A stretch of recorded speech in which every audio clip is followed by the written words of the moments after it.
Right when the big waves come, the bad winds. Our lucky day this Friday the 13th. How's it, local swell trackers? Just wanted to do a little hindcasting and get into the future for you as well. Looking back last Saturday, we see some fetches off to our northeast spinning here. There was a eddy pinched off in the jet level, and then down to the surface we were seeing it like a conveyor belt of low pressures setting up, and that's why we've been seeing so many of these northeast swells, north to northeast swells. See that guy? They're just spinning more and more and more right there. And then we get the big guy right there from that fetch. 25 to 30 foot seas. It got very close to us. It spun for a long time. Take a look at the size. It fills up the whole northeast Pacific.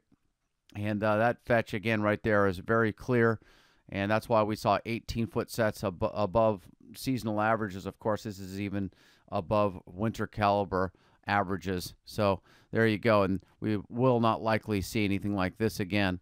Starting in the animations, you can see this guy fades out, and then we'll have a series of smaller swells, but cleaner.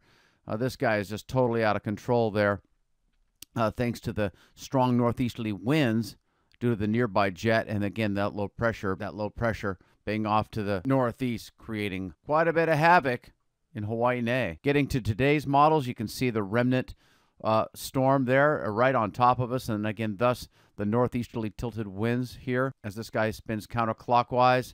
That high pressure here is moving into the area.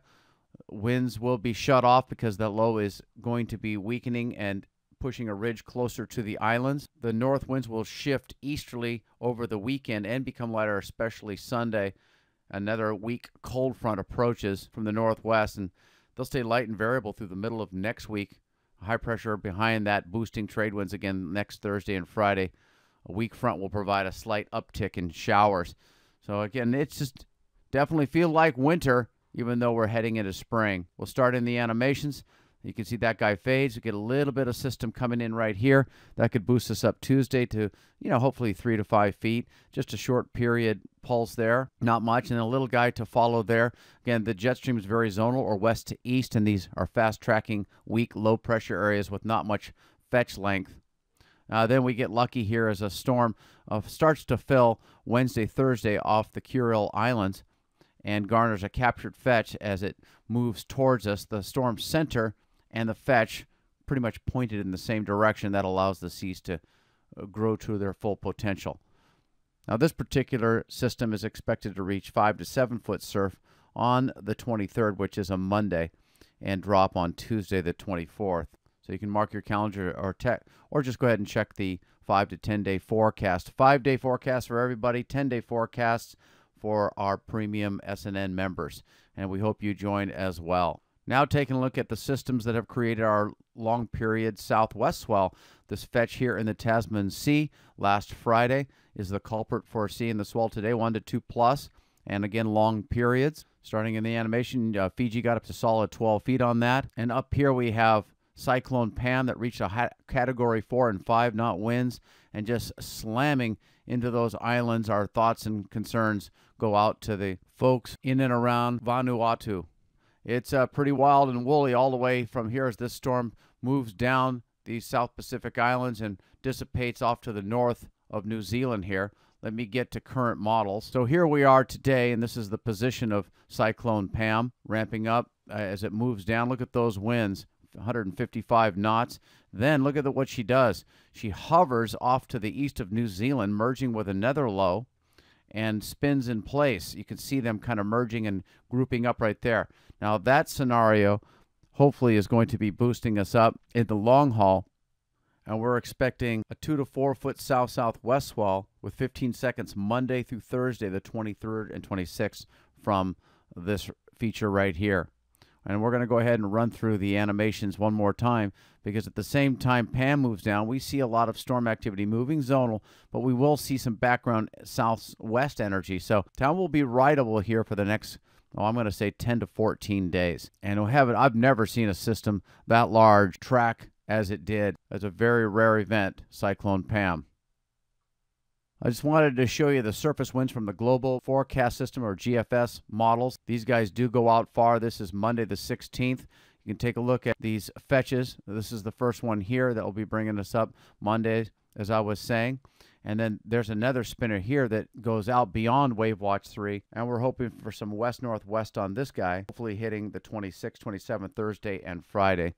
We will let you know as we get closer. Okay, the large upper air currents, the jet stream, here she is, running with some 200-knot pockets. She does weaken next week, so the swell potential has dropped off, and then she really breaks up here in about a week. But for right now, she's elongated with strong troughing, high winds, and very close to the islands too, and thus we've seen some weather. You can see that scenario right here with the trough bouncing back up to the northeast and coming right down on top of us, and that's why we've seen these strong winds and a lot of north angled swell. It'll be even more north on Saturday thanks to the track of that fetch I was showing you earlier. Down under, the northern branch is much stronger than the southern branch, helping to feed the final journey of Cyclone Pam when she ends up here off to the east of New Zealand. We like those meridional or equatorial bound flows in the jet. Like to see those colors point our way. In the long haul, though, it does quiet down a lot for the southern shores. We'll take all these southwest swells while we got them. Now the hand-drawn surface charts, there's that high pressure that's moving closer to the islands and weakening, and thus the trades will be veering more east-northeast over the weekend and being cut off thanks to this front that's moving over here due to all the storm activity above it. So again, we do see a regime change coming here slowly but surely over this weekend. The surf will be definitely more manageable on Saturday and especially by Sunday as all the lows over here continue their journey eastward. And the high pressure moves in with its ridge hovering over the islands. Again, the high pressure is going to be closer to the islands due to the storm activity over far in the West Pac, and we could be seeing some light and variable winds, likely Monday, Tuesday. Now let's jump up to the water vapor loops. You can see the air mass by Hawaii now is much more stable. All this blue area was over the islands and thus the lousy weather most of this last week, but it is pushing off to the east following the track of that big low pressure that brought us in our giant waves today. The weather's going to be nice and dry and stable, and that's why the water vapor loops are showing the brown, dry, sinking air and the instability moving off. Here's another prettier view of the overall weather pattern. There's the high pressure moving in over here. The lows heading off over here being pulled up, again, due to the size of that low pressure spinner that I was showing you. It has been quite a week, and of course today was the peak of it all as far as the winds and waves go. Highs are about 76, lows are about 66. Overall, you can see we're getting pretty dry for Kauai and Oahu. Maui's got some leftovers, and so does the Big Island, but especially southeast are still getting plenty of rain. And we'll round it out here as you can see the winds coming right down on top of us. Surface winds and then swell generating winds as well. There's Pam down here spinning clockwise underneath the equator, and above the equator we go counterclockwise. And that's Planet Earth, your local swell tracker. We'll be back here next weekend. Aloha.